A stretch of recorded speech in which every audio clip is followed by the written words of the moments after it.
Tamil News.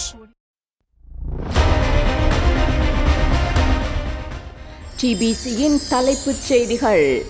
Podujana Peramuna பாராளுமன்ற உறுப்பினர்களுக்கு ஜனாதிபதி செயலகத்தில் விசேட கூட்டத்திற்கு அழைப்பு.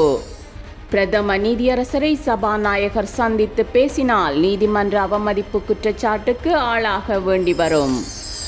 மனித உரிமை மீறல்கள் தொடர்பாக ஆராய்ந்து நடவடிக்கைகளை மேற்கொள்ள ஆணைக்குழு நியமனம். பொலிஸ் மா அதிபர் தொடர்பாக ஜனாதிபதிக்கு தேர்தல் ஆணைக்குழு கடிதம். பிரித்தானியாவின் சவுத்ஃபோர்ட் பகுதியில் சிறுவர்கள் மீது வாழ்வெட்டு, 3 பலி, 9 பேர் காயம்.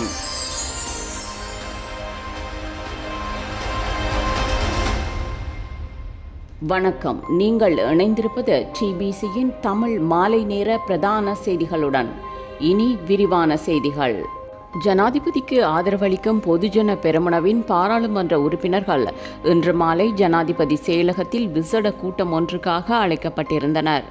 அதேவேளை ஸ்ரீலங்கா பொதுஜன பெரமுனவை சேர்ந்த அமைச்சர்கள், பாராளுமன்ற உறுப்பினர்களில் பெரும்பான்மையானவர்கள் ஜனாதிபதி ரணில் விக்ரமசிங்கவை ஆதரிப்பதால் எதிர்வரும் ஜனாதிபதி தேர்தலில் தனியாக வேட்பாளரை நிறுத்தப்போவதாக பொதுஜன பெரமுனவின் மத்திய செயற்குழு நேற்றைய தினம் எடுத்த தீர்மானம் முக்கியமில்லாத ஒன்று என்று ஐக்கிய தேசிய கட்சியின் பொதுச் செயலாளர் பாலித ரங்கே பண்டார இன்று தெரிவித்தார்.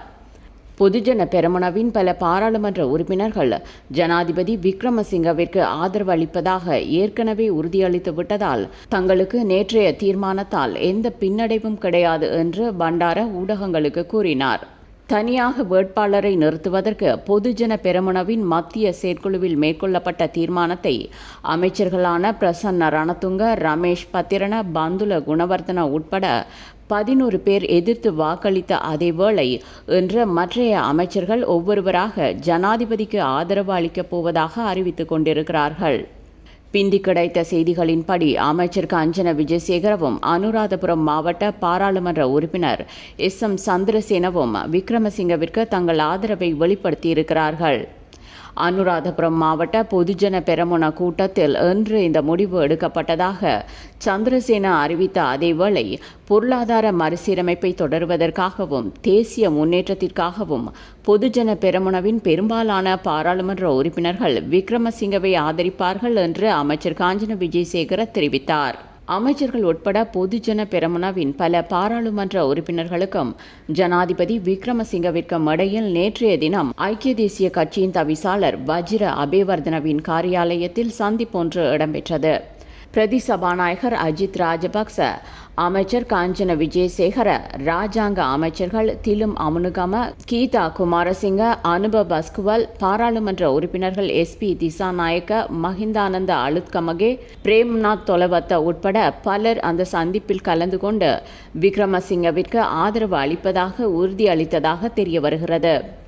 அதேவேளை பொதுஜன பெரமுன எடுத்திருக்கும் தீர்மானத்தை தொடர்ந்து ஜனாதிபதி தேர்தல் தொடர்பில் தனது நிலைப்பாட்டை அறிவிப்பதற்காக நேற்றைய தினம் ஹோமாகமவில் கூட்டம் ஒன்றை ஏற்பாடு செய்த அமைச்சர் பந்துல குணவர்தன, நாட்டை மீள கட்டியெழுப்புவதற்கான வல்லமையும் தொலைநோக்கும் கொண்ட ஒரு தலைவராக ஜனாதிபதி விக்ரமசிங்கவே விளங்குவதால் அவரையே ஜனாதிபதி தேர்தலில் ஆதரிக்க முடிவெடுத்திருப்பதாக அறிவித்தார். நாட்டை மீள கட்டியெழுப்புவதற்காக செய்யப்பட்டிருக்கும் உடன்படிக்கைகளை 2048ஆம் ஆண்டு வரை தொடர வேண்டிய அவசியம் இருக்கிறது. அபிவிருத்தியடைந்த நாடாக 2048ஆம் ஆண்டில் இலங்கையை காண வேண்டுமென்றால் அதை உத்தரவாதம் செய்யக்கூடிய ஒரே தலைவர் ஜனாதிபதி விக்ரமசிங்க மாத்திரமே என்பதை ஒரு பொறுப்பு வாய்ந்த அமைச்சர் என்ற வகையில் கூறுவதாக பந்துல குணவர்தன தனதுரையில் குறிப்பிட்டார். அநேகமான பொதுஜன பெரமுனவின் 75 பாராளுமன்ற உறுப்பினர்களின் ஆதரவு விக்ரமசிங்கவிற்கு இருப்பதாக கூறப்படுகிறது.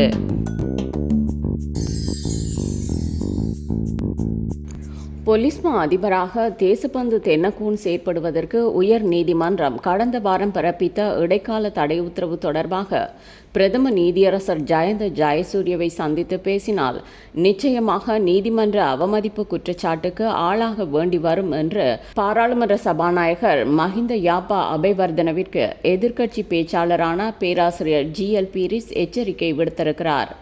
நேற்றைய தினம் செய்தியாளர்கள் மாநாட்டில் இதை தெரிவித்த ஜி.எல். பீரிஸ், ஜனாதிபதி விக்ரமசிங்கவின் ஆலோசனைக்கு இணங்க பிரதம நீதியரசரை சபாநாயகரோ அல்லது வேறு எவரோ பொலிஸ்மா அதிபர் விவகாரம் தொடர்பாக சந்திக்க முடியாது என்று குறிப்பிட்டார்.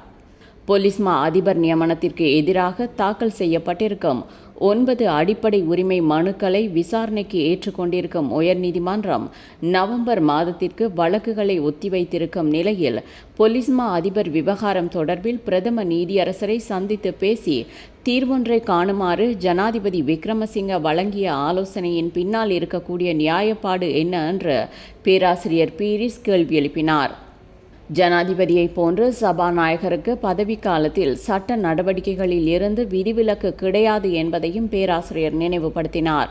ஜனாதிபதி விக்ரமசிங்க ஒரு சட்டத்தரணி என்பதால் தன்னால் வழங்கப்பட்ட ஆலோசனையின் விளைவுகளை நன்கு தெரிந்தவராக இருக்கிறார் என்றாலும் செப்டம்பர் 21 நடைபெறவிருக்கும் ஜனாதிபதி தேர்தலை ஒத்திவைக்கும் ஆபத்தான அரசியல் விளையாட்டில் இறங்கியிருக்கிறார் என்றும் பேராசிரியர் ஜி.எல். பீரிஸ் செய்தியாளர்கள் மாநாட்டில் கூறினார்.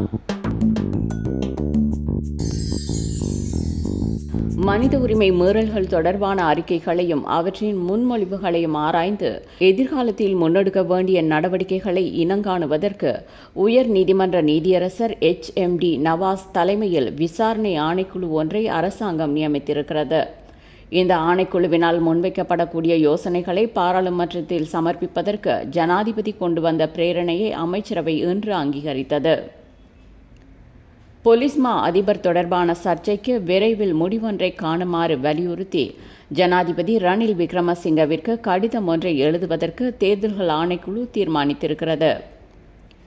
சட்டமா அதிபர் ஒப்புதல் அளித்திருக்கும் உண்மை ஐக்கியம் நல்லிணக்க ஆணைக்குழு சட்டமூலத்தை அரசாங்க வர்த்தமானியில் வெளியிடுவதற்கும் பாராளுமன்றத்தில் சமர்ப்பிப்பதற்கும் அமைச்சரவை இன்று அங்கீகாரம் வழங்கியிருக்கிறது. பிரித்தானியாவின் சவுத்ஃபோர்ட் பகுதியில் நடத்தப்பட்ட கோடைக்கால யோகா மற்றும் நடன வகுப்பில் நுழைந்து இளைஞர் ஒருவர் நடத்திய கொலைவெறி தாக்குதலில் 3 கொல்லப்பட்டுள்ளதாக அதிர்ச்சி தகவல் வெளியாகியுள்ளது. இதில் 9 சிறார்கள் காயங்களுடன் தப்பியுள்ள நிலையில் 6 பேர் ஆபத்தான நிலையில் உள்ளனர். சிறார்களை பாதுகாக்கும் பொருட்டு தாக்குதல்தாரியை தடுக்க முயன்ற 2 காயங்களுடன் ஆபத்தான நிலையில் மீட்கப்பட்டுள்ளனர். சம்பவத்தின் போது 25 சிறார்கள் அந்த முகாமில் இருந்திருக்கலாம் என்று கூறப்படுகிறது. பட்ட பகலில் நடந்த இந்த கொடூர சம்பவம் ஒரு திகில்பட பாணியில் இருந்ததாக நேரில் பார்த்தவர்கள் கலக்கத்துடன் தெரிவித்துள்ளனர். இந்த கோர சம்பவத்தில் ஈடுபட்ட 17 வயது சிறுவனை போலீசார் சம்பவ இடத்திலேயே சுற்றி வளைத்து கைது செய்துள்ளனர். இத்துடன் டிபிசியின் தமிழ் மாலை நேர பிரதான செய்திகள் நிறைவடைந்தன. மீண்டும் நாளை டிபிசியின் செய்திகளுடன் சந்திப்போம். வணக்கம்.